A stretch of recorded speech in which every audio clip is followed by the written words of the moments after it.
Cool in that. How's ETH Denver? To ETH Denver for the last 2 years, and comparative to last year, I want to say it was at least 4x, 5x bigger. And I think the quality of protocols and companies that have come out over the last 2 years to ETH Denver are, so much more than just NFT shills and, other just not so meaningful projects, I would say. So it was phenomenal this year. Where else have you gone? I've gone to Consensus. I went to several hackathons, other blockchain organizations, college clubs have hosted as well.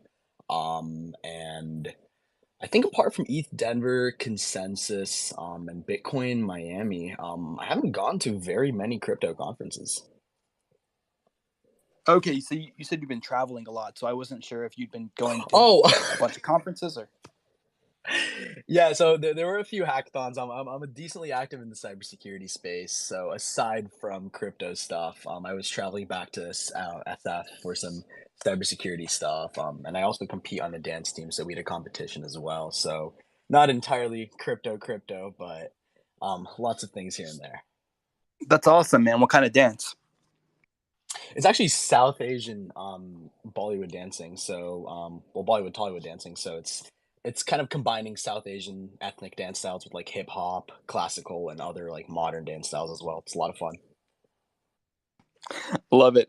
Okay, so look, Anish, give us a quick background into yourself. What are you studying at university currently? What piqued your interest in crypto? What Web3 aspirations do you have as far as a career trajectory? What do you want to do when you graduate? And then we can start talking about blockchain at UCI. Yeah, of course. So I'm actually a current junior at the University of California, Irvine, and I'm studying business information management. So it's essentially an interdisciplinary major between business and computer science. And kind of my first, I want to say, inflection point with kind of just blockchain Web3 in general was way back when I was in sixth grade. Interesting story actually. So the Minecraft server I was playing on actually accepted Bitcoin as payments. So, I go over to my dad. I'm like, Dad, hey, let's buy this internet magic money. And obviously, he was like, what are you saying? No, like, this is obviously a scam. And he definitely regrets that for sure. But that was kind of my first inflection point with, I guess, just crypto in general. And through the years, I started getting more involved in several different niches, the esports, marketing, and eventually finance and tech space as well. As I briefly mentioned, I have a bit of a cybersecurity background, and through cybersecurity, I started kind of learning more about distributed ledger technologies, which eventually led me to about around 4-ish years ago during the first bull market start actively trading crypto, like most people's entry into the space. And from there, it was kind of just full send. I was hooked onto it. About 3 years ago, I started just doing a lot of self learning about the actual underlying technology, blockchain itself. Did a few independent consulting things here and there. Um, and about 2 years ago, I want to say 2.5 years ago, I started a project very similar to what that we now have as a Lens protocol, actually, a distributed social graph. But learned a lot from that project. Unfortunately, it fell through because the developer we hired back in the day, he actually copied code from his old company, so we got a cease and desist. Got met with a lot of legal things, but just learned a lot through that kind of venture in general. And then last year, I came here into blockchain at UCI. Have been leading kind of ever since. I did a few other things kind of within the space and esports and stuff like that. But aside from that, I'm kind of just settled here now. And I mean, in terms of kind of what I really look forward to professionally, at least in this space, is eventually wanting to kind of build something out on my own, take a founder route as well. There's a lot of cool verticals blockchain can kind of tap into. So that's something I'm definitely once a good idea comes by, I would love to kind of tackle. But aside from that, it's just really, doing a classic student thing and looking for internships. What kind of internships are you looking for? Yeah, so since I'm an interdisciplinary major, so stuff like product within kind of the tech Web3 realm, so either product management, project management. I've been I have a bit of a finance background as well, so a lot of VC and analyst things come to mind, but also stuff like growth and so around like the growth VC product sort of landscape. I got you. Okay, we're going to learn a bit more about you, but first I want to talk about blockchain at UCI. When was it founded? Yeah, so Blockchain UCI actually was founded in 2016. Our awesome alumni kind of started it back in the day, I believe. Neil and a few other individuals, and they kind of wanted to create Blockchain at UCI to be sort of like a organization to spread blockchain technology, like UCI, Orange County, and kind of the surrounding regions.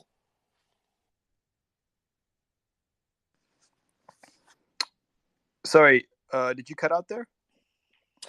Oh, sorry. Yeah. So I mean, basically, yeah, they started in 2016, and it kind of just took off from them. Do you want me to elaborate a Oh bit God, further no, on where we are sorry, now, no. or? It like you cut off, so I wasn't sure if you rugged, your connection rugged, or you just muted. Okay, so it was founded in 2016. You guys have been around for a long time. Most blockchain clubs that I speak to, some of the oldest ones I think were founded in 2017, but most seem to be have been founded in 2021, or at least revitalized in 2021. How big is the club? How many Yeah. members do you So have? it's great that you say revitalize actually, because we had to go through a similar thing. So although they did start in 2016, they hosted some fantastic things. I think in the day they hosted the first woman in blockchain summit hosted by a university. Did some larger hackathons and stuff like that. However, come COVID, kind of all operations kind of died down in season. Well, the alumni kind of set a great base and foundation for the organization at the school. When me and three other individuals, Daniel, Kainoa, and Zach, kind of came into UCI, and I transferred into UCI as a sophomore last year. We were like, hey, what's going on with the club? We don't really see anything happening. It was pretty much just dormant for like 2 years. And what we eventually found out was that either most of the board had kind of graduated and kind of just gone on their own pathways. And because of COVID and stuff, there weren't very many events. So the club actually ended up kind of dying down. And about like a year and a half ago, we all four of us kind of came in, revitalized it, and brought it back from the ground up. So yeah, we have kind of been around since 2016. However, there was, I would say, like a 2 year hiatus where not much was happening, unfortunately. Okay, and currently you guys are stronger than ever. Would love to know how you're recruiting, right? Are you guys selective about who you let into the club? Can anyone join? And then you have different arms of the club, like a developing arm, an investing arm. I've seen a lot of different blockchain clubs kind of partition themselves based on the expertise of the respective students that run the club. Yeah, great question. So we actually have three different divisions. And first and foremost, the kind of main goal, a mission of the club, is to pretty much just provide this sort of education and spread adoption through meaningful education, really. So our main division is education. So we'll train students, connect them to opportunities. We kind of do this through like workshops, seminars, hackathons, networking events, panels, all these sorts of fun social educational events. And these individuals, these students, they'll just kind of have a brief written application, nothing too in depth, no really real barrier of entry there. It's about 320 members. But our other two divisions are kind of where we actually start contributing to the ecosystem more directly. So we have our technical members. This is a project team that's divided up into two different tracks, researchers and developers. And there's two 10-week tracks that we have throughout every year. And they will work on a large technical project from a company or protocol. And these students go through like an intensive three-part actual interview process. So they'll have a written application and then a behavioral and a technical interview as well. And we're pretty selective with this. We only bring in about 7 to 8 and about 7 to 8 developers and about 3 to 4 researchers every cohort. And this last cohort, we had a little over 100 applicants, so there's a lot of demand for this. And then our last kind of division is kind of more corporate and professional. It's consulting. So we've worked with startups in the past, individuals, companies, provided stuff like general marketing, business development, Web 2 to kind of Web 3 onboarding, some smart contract auditing here on the technical consulting side. So we pretty much operate in like education and then actual contributions to the ecosystem and then more of a professional sector as well.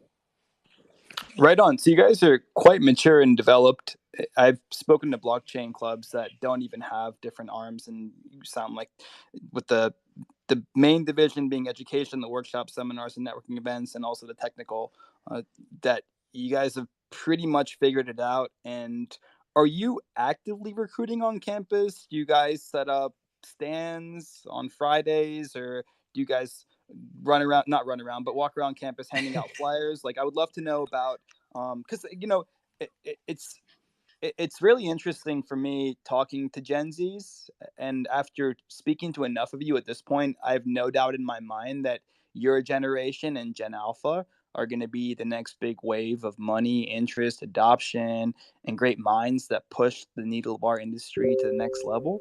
And so I think it's because of that, and because you guys have built out this infrastructure at the collegiate level with the blockchain clubs and even some of the universities offering courses, accredited courses, that the more people in your class, or rather, the more people at your university that you can kind of get over to your side, or get their foot in the door and have them at least understand this stuff uh, from a like an intro fundamental level, the better it's going to be for the future of the industry. Because there's some very smart people, even in my generation, millennials, that still haven't taken the time to really understand how this tech works. But would love to know what you guys do on the recruitment end. Yeah, of course. So, starting it up about a year and a half ago, or restarting it up about a year and a half ago, we definitely did fall kind of into this, hurdle and where like, okay, hey, like, how do we kind of recruit? And we did all of the regular things, like you mentioned, where we said we joined our university's sort of club fairs, had our own booths around, and the UCI is situated kind of in this around this. It's this large circle situated around this beautiful, beautiful park. So every so often, we'd set up a booth there, get traction in there. We'd have as we expanded our board members and got a few more members, we'd ask them to like, hey, just shoot announcements into your, classes if they were like, computer science or business, or economics or whatever, to like their class discussion boards and be like, hey, kind of just shill it everywhere we could, through community and through these sorts of traditional venues. But what we really found peaked kind of interest was sort of more quote unquote like viral marketing strategies. One of the things we did was we pretty much created a little game, and we attached it to a QR code, and essentially this game was a cryptographic hash that you would just look at it, know it would be a hash, and then we just provide a link and you just decrypt it and it would give a link to our Discord. So we were able to like effectively filter individuals out. But what we did is we printed this large banner with this QR code, attached it to my drone, and kind of flew it over hotspots on UCI's campus for several hours. And that got a lot of attention from the UCI student population because it's not every day you see a drone with a massive QR code just flying around UCI, right? And then a ton of people kind of scanned it and stuff. People got directed to kind of that hash, and it was an effective way to not only kind of generate interest but also filter the individuals who are potentially inclined within this industry to be more interested, because if they were able to decrypt it, they would get access to the Discord, and we'd also funnel them towards like our email campaigns and whatnot and stuff like that.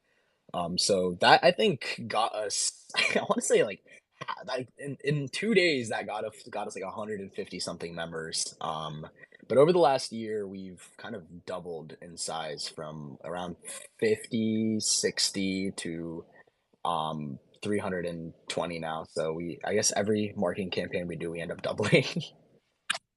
But correct me if I'm wrong in understanding this, but you found that the best strategy was to attach a QR code to your drone and fly it around campus. And I'm assuming the QR code was big enough for people to scan it while it's still in the air. They scan it and it links them to more info about blockchain at UCI. And from there, you were able to get hundreds of students, or rather, 100 and so students initially, to not just uh, you didn't just pique the interest of that many students. You actually got them to join the club. Yeah, that's right. I have a bit of a marketing background, and I think curiosity is a great driving factor in good marketing, right? And just having that, we kind of saw this ripple effect where people would take pictures, put it all over their stories. It was all over my friends' stories. It was all over I think even some like official UCI student governing body was like like it was put it on their story as well, like, oh hey, what the heck is this, right? And not only did it get kind of the target audience that we wanted, but it also started building out kind of a bit of a branding name for ourselves within UCI. It's really interesting because I will literally run into people I have never met before, me and the rest of the board, and like, wow, like, aren't you part of Blockchain at UCI or whatever and stuff like that? Because they've seen us at events, they've known kind of we were behind this because that sort of ended up coming out a little bit later. But yeah, you're right, and that was the most effective way I think to kickstart kind of our club. I don't think we would do it again, and we are kind of just sticking to more traditional stuff now, like booths, sending messages out onto university class boards and stuff like that. But I think kind of sort of like adding like a little stipend or a boost of individuals initially, and to get like that sort of initial traction from like the grinding halt that blockchain UCI was, that was probably the best thing that worked for us. Well, you've inspired me. I own a Mavic 2 Pro, and I'm ashamed to say I've never used it, not once. I haven't even turned it on. It's a long story. Don't let me get into No. it. Don't let me get into it. But look, I'm going to be picking your brain on this because I want to try this. I think this is really interesting, and it's actually going to encourage me to turn my drone on for the first time. How big is a Mavic 2 big enough, or sorry, yeah, is it big enough, and how big was the QR code where people can scan it from midair? Yeah, so I actually had a Mavic Mini, so definitely holds a lot less. And I think the Mavic Mini can only hold so I think officially the Mavic Mini can hold like point 0.2 or like 0.18 pounds or something. But we found like, if we exceeded past like 0.15, it would just start getting dragged by the wind and it just wasn't, viable. So the QR code itself, I think was it was like 12 feet by 12 feet. It was pretty massive.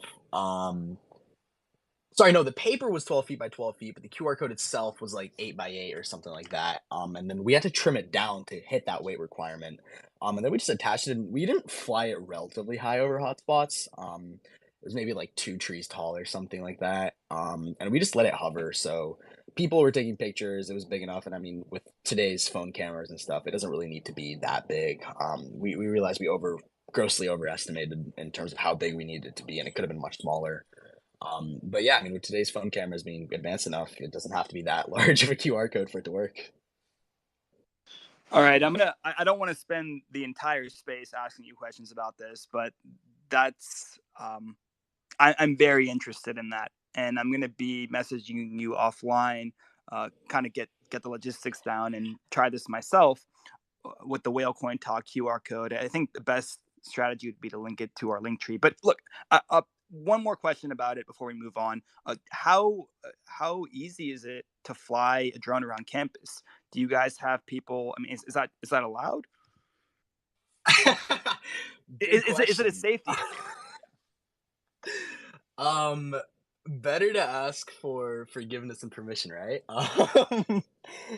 I would say it does have a few contingencies of flying them on campus, and I'm sure, as you and kind of any person who's operated a drone before knows, like there are certain spots where you can't fly, certain limits and stuff. And we kind of just found that like our um some spots in campus just let us hover it over some spot, like over like through the DJI app. So we didn't think too much about it because we didn't want to be shot down. And luckily we've never gotten in trouble for it. So fingers crossed, knock on wood. Let's hope it stays that way. Well, you certainly piqued my interest.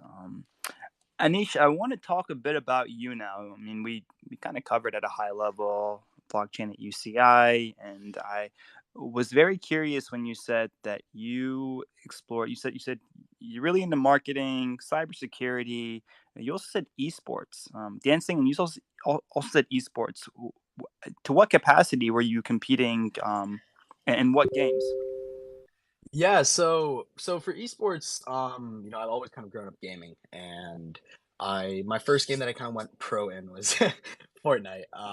And I competed a few lands here and there, nothing super super outrageous. But as kind of time passed, I realized I wanted to switch more towards the business side of things. I loved gaming, but if you've ever tried pro play and you've ever tried to kind of dive into that vertical, you realize it's so much time, so much effort, and if you have other aspirations and stuff and you want to build other things, it's way too much to put into one thing for a very minimal prospect. It's very akin to being a professional sports player. So I migrated over to the business side. I did an internship at an esports kind of at an esports org. And from there, it was about 2 years, 1.5 years before I was about to apply to college. And at this point, I still wanted to go to college and play like in an esports team. There's a lot of universities that offer scholarships for esports and stuff like that to their players, and I want to do that. But kind of diving a bit into it, I realized like, hey, like there was really nothing I found here that was, and funnily enough, centralized. To kind of market my own like esports talents and stuff. So basically, long story short, me and this other individual, Varun, who at the time I actually met fully online. I never met him, and we built out this entire company together. And it was basically sort of like a LinkedIn for gamers. So we worked with pretty much every single university you could kind of imagine. Put 20 kids into university for full time esports scholarships. And eventually we got acquired by another esports company. And right before I entered college, I kind of left that space and really went full time blockchain. Beautiful transition, and I will say I was also massive gamer growing up. I always tell my buddies that I played World of Warcraft with back in the day that if we were born 10 years later, none of us would have gone to college because we would have been streaming in high school, and maybe one of us would have gone viral, and we would have been we would have been on Twitch instead of on campus. But hey, look, I could talk to you a lot about video games offline as well. You said that what initially piqued your interest in blockchain was, or rather, distributed ledger technologies was the work that you were doing in cybersecurity. Can you elaborate a bit on what kind of work you do and what type of cybersecurity? Yeah, so a lot of the stuff I did within cybersecurity was against self-learning. I started the cybersecurity team at my high school. We competed in tournaments such as, if any cybersecurity geeks are here, like CCIC, a few ones hosted by the Air Force, and a couple other ones. And a lot of this stuff was kind of revolved around just general like pen testing, red team type hacking, some defense stuff on networks. And I would frequently, I was kind of in the space pretty active from like the ages of, I want to say, 15 to maybe like 17, 18. And I would go to all these conferences, cybersecurity conferences. And one of the conferences I went to called RSA conference, right before COVID started, 2019, I believe. I started learning a bit more kind of just about blockchain through just a conversation I had with a random guy at one of these social events, really. It was just completely out of the blue, just totally random. And then that got me a bit more interested, and this was up and coming to the first bull run. Or I mean, the first bull run I believe was like ending or whatever, right? And I just started kind of getting more into finance and stuff. So I've just been all over the place, but my interest really just peaked from learning about what blockchain was, how it was decentralized, and how it could really just like bring forth all this value to our current world, really. Love it. So when you graduate, you mentioned that you want to do stuff on the product management, VC, or growth side, but you also said that you would love to build something on your own. Um, you'd love to found a company, and curious to know what type of company interests you. It's kind of a broad spectrum of things that you're good at, and I would love to know what you focus your time on as far as growing a company from the ground up. Yeah, so I mean, I've always kind of had a sort of entrepreneurial and founder mentality, and the stuff I've done have been predominantly within the esports or tech sector, and kind of translating that over to blockchain. I think I have developed a huge liking for the finance space, and I mean, obviously, it's no secret that blockchain technology can really just revolutionize and change our existing financial systems that we have. So there's two specific sector or specific sections. One, obviously, gaming, I think, but two, the one thing that really kind of hits me in the gut is alternative funding sources. So back when I was working on Stirred, sort of like the LinkedIn for gamers, the esports company I told you about, me and my co-founder, I believe, were 17, 18, and we were trying to find funding. And in the tech space, there's this huge notion of like young founders. There's a lot of young founders, and that's pretty normal. But in the esports space, not really so much. So if we were to try and find funding, any VCs we spoke to would either just not kind of want to deal with us, or if they were offering funding, it was at like very predatory terms, and just stuff like that. So alternative funding sources within the blockchain space, either through NFTs, ICOs, and stuff like that, I think is super, super intriguing to me. So if I were to kind of go down a founder route, beyond college or even in college, it would probably be either down that route, or somewhere within the DeFi gaming space. We're going to talk about Web3 gaming here in a moment, but before we go to the next segment of the space, Anish, is there anything that I haven't asked about you or blockchain at UCI or anything else pertaining to the work that you're doing on campus that you'd like to share with us? Uh, I think off the top of my head, no. I do want to just say though, like for our technical members team, we are actually planning on introducing a third track. I think while most university I've spoken to have like developers or researchers or stuff like that, very few have like a DeFi, or like a just DeFi track in general. And I think since DeFi is such a huge part of kind of blockchain in general, arguably probably the biggest part, right? We are also planning on introducing a DeFi track. So, we just cover like everything from the basics. The idea is to kind of take TradFi folks, migrate them over to DeFi and teach them things like liquidity provision, yield farming, how AMMs work, how to actually like utilize flash loans, MEVs, and all that sort of degen stuff that DeFi kind of incorporates into these blockchain financial systems. So we are planning on kind of migrating over to that third track as well and expanding beyond just developers and researchers. Fantastic. Well, once you get more updates on that, push them our way, and we'd love to get them out through our social media platform and get you guys exposure. Okay, so this is my favorite part. I do this with all the students, and we're gonna speculate a bit because it's fun to speculate. And I always start with Bitcoin, right? What are your thoughts on Bitcoin, the OG, the Big Daddy? Do you think Bitcoin is going to remain king, or do you think it'll eventually be flipped by another crypto asset, another ecosystem like Ethereum? Solid question. And that is the age old question, right? I think in my mind, Bitcoin is like the steam engine. It was good in its time, solid fundamentals, and it does one thing very, very well, which is just financial transactions. I think from kind of a developer and ecosystem perspective, I do believe Ethereum over the long term will flip Bitcoin. However, I think at the moment it's still a pretty like it does one thing very well, and that's something that is valuable kind of in and of itself. In terms of like time frame of will Ethereum flip, I have no idea.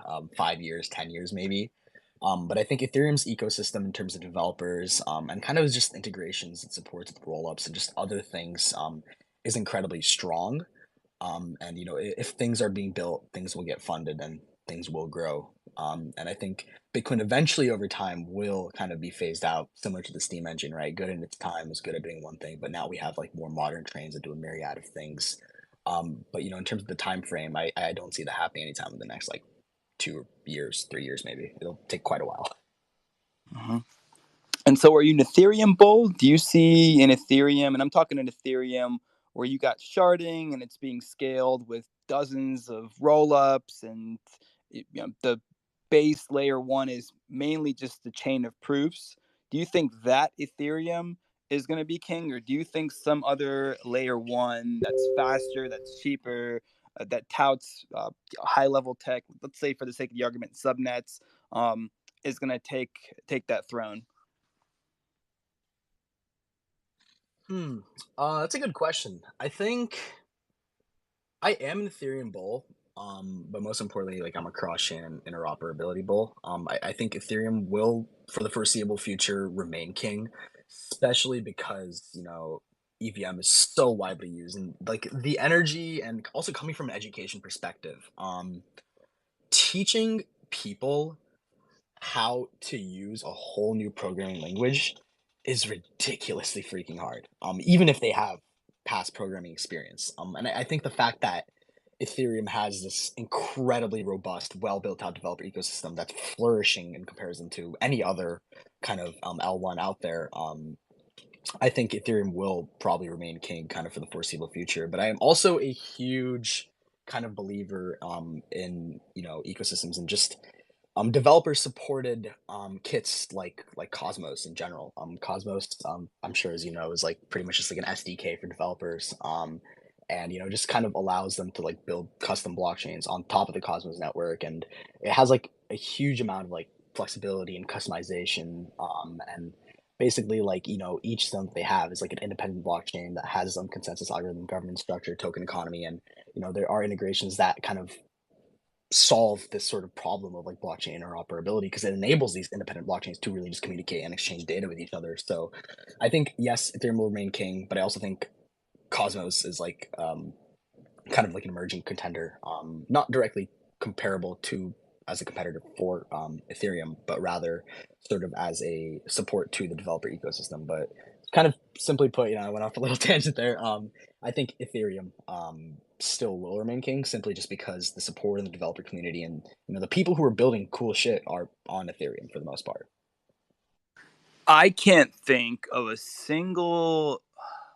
I'm trying to think of a single blockchain club Twitter space I've done where the students that come on do not mention Cosmos. I, we've had them on for a couple spaces, and the value prop is crystal clear to me, but it wasn't really put on my radar the way that. Or, I mean, it was always on my radar, but it wasn't broken down to me the way that a lot of students, including yourselves, had broken it down and kind of put it on the put it on my map. I I think that at this point you can't sleep on Cosmos. Not financial advice, but yeah, that's a common denominator among all the students. It's really interesting. Anish, Yeah, and I think. oh, go ahead. Sorry, go ahead. No, no, I no, go think ahead. it's because I think it's because like a lot of students who are at these university level organizations, we have the time to just hunker down and build. We've seen other students, and we've seen kind of what's easier. Other students may not have as many resources, or they're still learning. So obviously, we want to find the easiest way, kind of through the process, right? And Cosmos has been one of the best developer integrations for kind of making that happen on a very, very low level. There are lots of no code tools and other stuff that really help you build things on a higher level. But when it comes down to the low level and the actual core technology itself, Cosmos is, in my opinion, obviously, not financial advice, do your own research, whatever, right? But it's dominating the space because they have always been developer forward. And I think there is unfortunately this huge sort of thing within Cosmos where it's like, we have a bunch of these technical tech maxis building for other tech maxis. So, to kind of break that loop, there needs to be other stuff. But I think that's just a proponent of kind of the bear market. So I think, yeah, like going back to it, like having this huge kind of sort of all-in-one SDK, but also like interoperability. I mean, if you have all these other chains that are doing their own independent things, sure, a few chains in the future might kind of emerge as like winners within like a niche within a niche, right? But I think interoperability is pretty much just like the biggest kind of scalability challenge that we face today. And I think for the longer run, Cosmos's IBC protocol is something that really just directly fixes that. And as a builder, as people seeing other people who are building, it's incredibly crucial to kind of have this interoperability because otherwise everyone will just be fighting against each other. There's no sort of harmonium, and when there's no harmonium, then you can't excel as much in building. Beautifully put, Anish. So next question, or this is more of a scenario. I do this for all the students. If I was to give you $100,000 today, and you had to DCA into crypto through the next year, what would that portfolio look like? Ooh, that is a phenomenal question. Really, really getting my brain thinking going here. I want to say obviously, yeah, for the next year. So definitely not incredibly long term. I want to say if you're purely looking for profit and being a little degen like me, playing a lot of the trends is obviously a very good way to do it. I think creating sort of like a medium risks type portfolio, I would say for myself personally, it would be obviously Ethereum, Bitcoin would be like a substantial double digit percentage combined for sure. Then I think Cosmos as well. And then I think, a lot of layer two protocols. I would say Optimism, Arbitrum, specifically on EVM chain, I'm a huge fan of. So distributing across those ecosystems. And then really targeting a lot of kind of just, the layer four blockchains, just dApps in general. Lots of DeFi ecosystem stuff. I think DeFi, like blockchain gambling, is another big thing as well. And I think also playing the ZK trend. I think last year there was a huge L2 trend. This year it's ZK. So really just putting stuff into ZK based technologies, like Aztec network for one example, I would say, would probably be what I put into. So to kind of summarize that, it would just be a chunk into Ethereum, Bitcoin, and Cosmos, a sizable chunk, obviously, and then it would be split into L2s, then ZK, and obviously kind of just touching upon, just various different dApps in the ecosystem, whether it be DeFi, gambling, gaming, etc. Love it. Anish, you've been an avid gamer your whole life, and you were competing in esports at one point.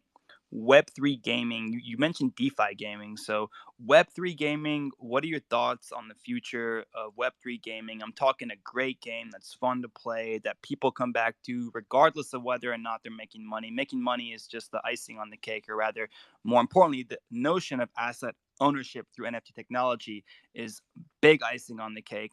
Would love to hear your thoughts on the future of Web3 gaming, and then also kind of break down what you mean by DeFi gaming. Yeah, so I think most Web3, and let me start with DeFi gaming. What I kind of just mean by DeFi gaming is all these like play to earn models and kind of stuff like that. I think a lot of these do portray like Ponzinomics schemes and stuff like that. And I think most Web3 games, like a good 90% of them, are just plain and simple shit. They're garbage.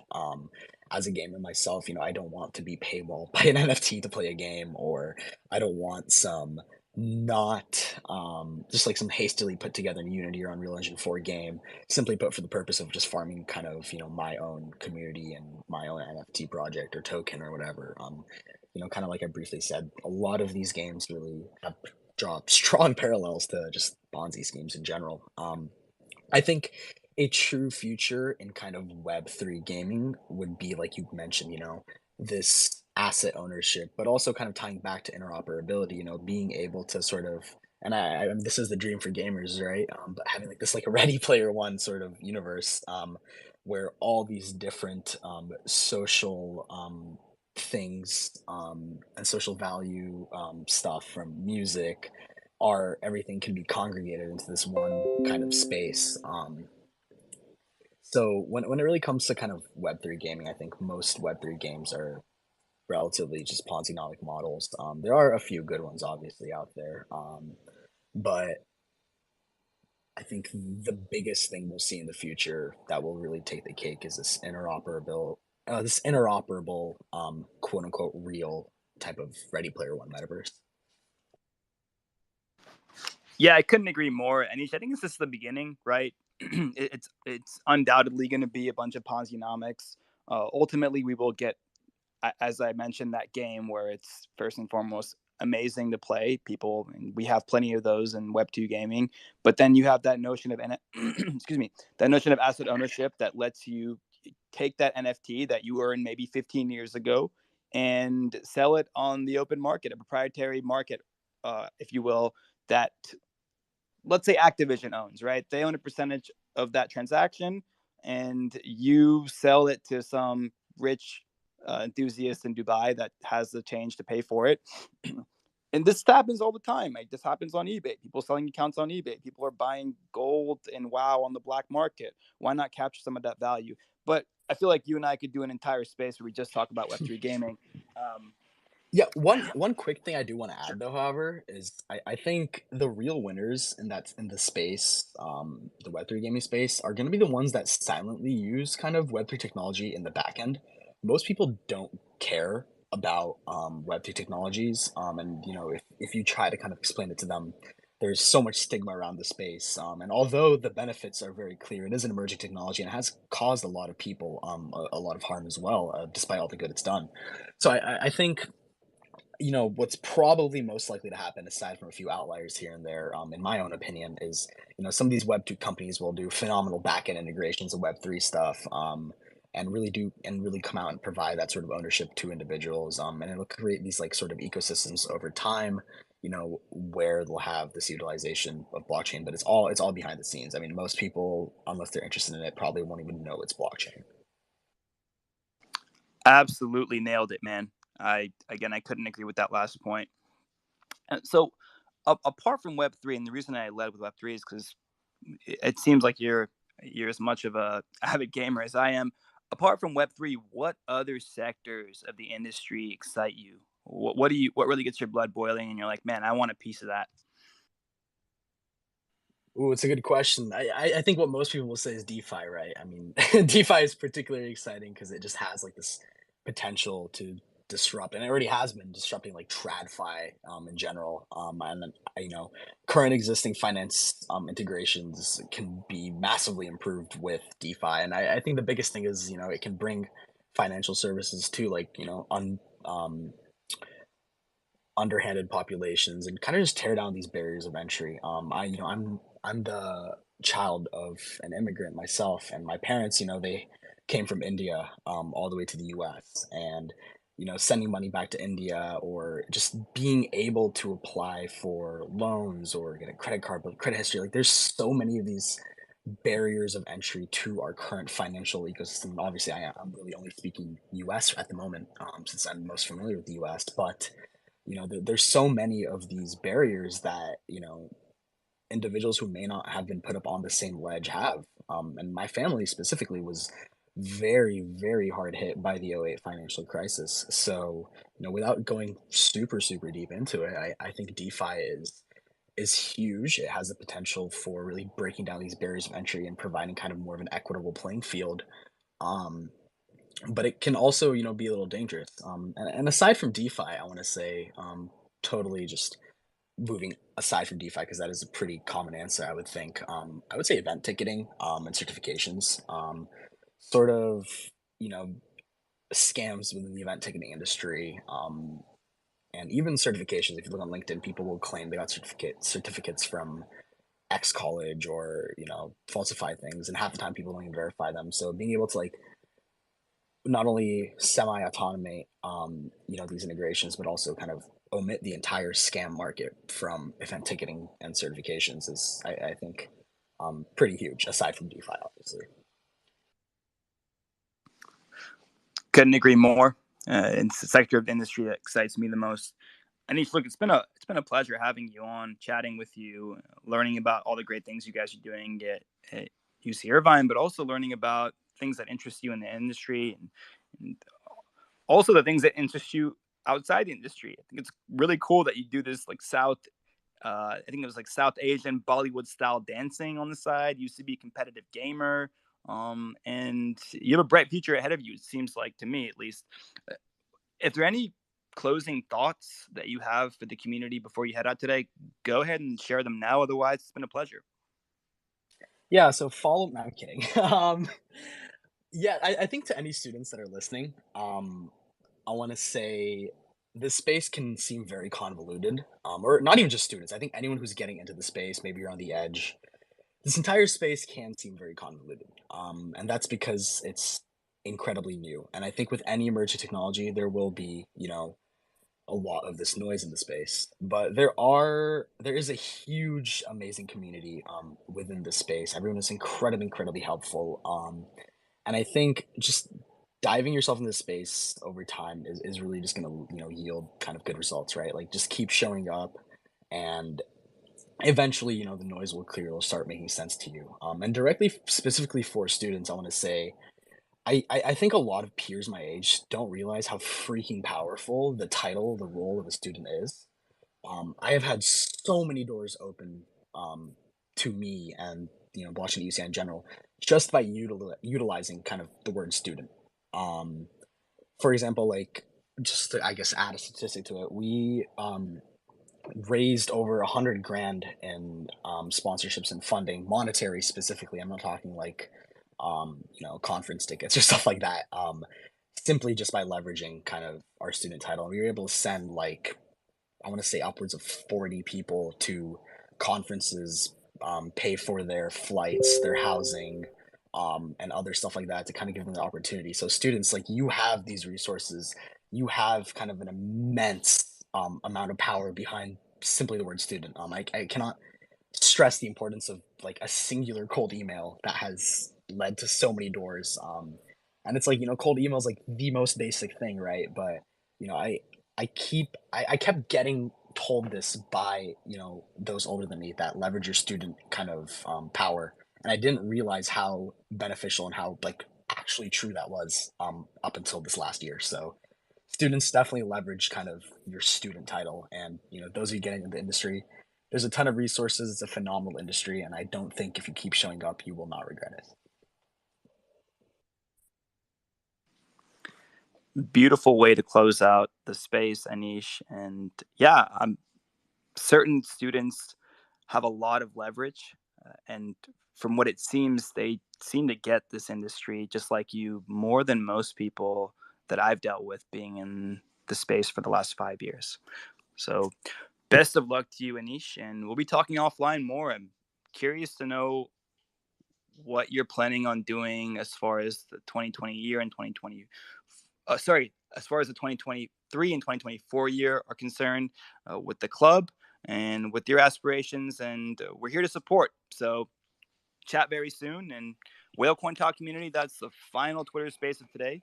uh, my name is Noah, and remember, everything you hear on these broadcasts meant for educational purposes only. Nothing is financial advice.